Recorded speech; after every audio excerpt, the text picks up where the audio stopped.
Ada takwa untuk orang salah, ada. Jangan salah, takwa orang salah itu bentuknya taubat.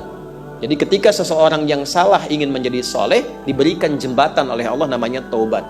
Ketika orang salah ingin bertobat, itu yang pertama dia dapatkan cinta Allah.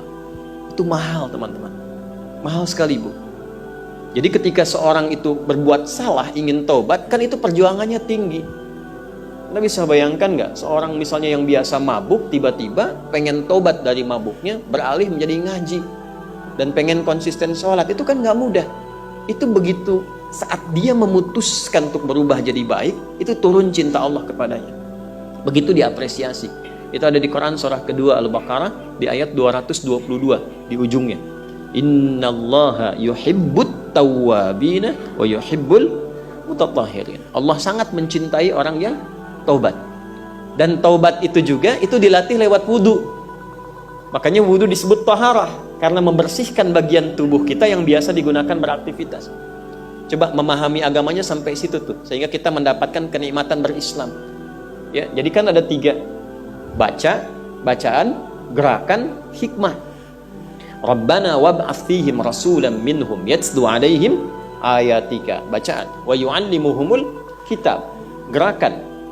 Diajarkan bagaimana caranya. Wal hikmah, maknanya, isinya apa, panduan kehidupannya.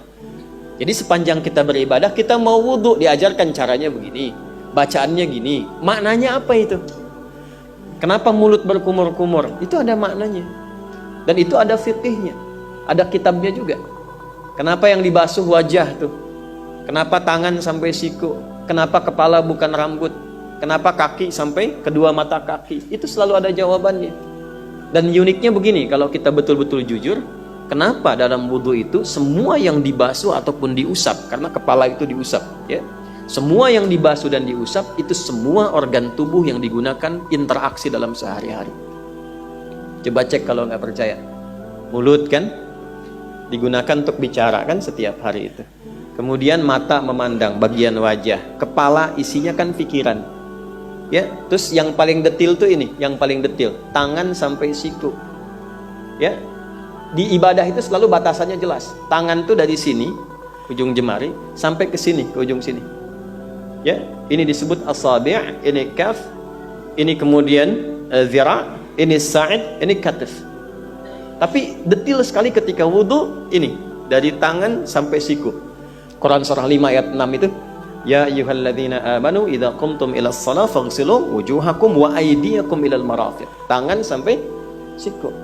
Walaupun dari kita seringkali didapatkan kan kalau mau wudu keran dibuka, siku dibeginikan kan ke bawah. Ya. Nah, itu dikatakan salah mutlak tidak, sah saja, sah karena terpenuhi tangan dengan ke sikunya. Tapi kalau kita mau detil dan menggunakan hikmahnya, ambil airnya dari sini, tangan turunkan ke siku. Kenapa?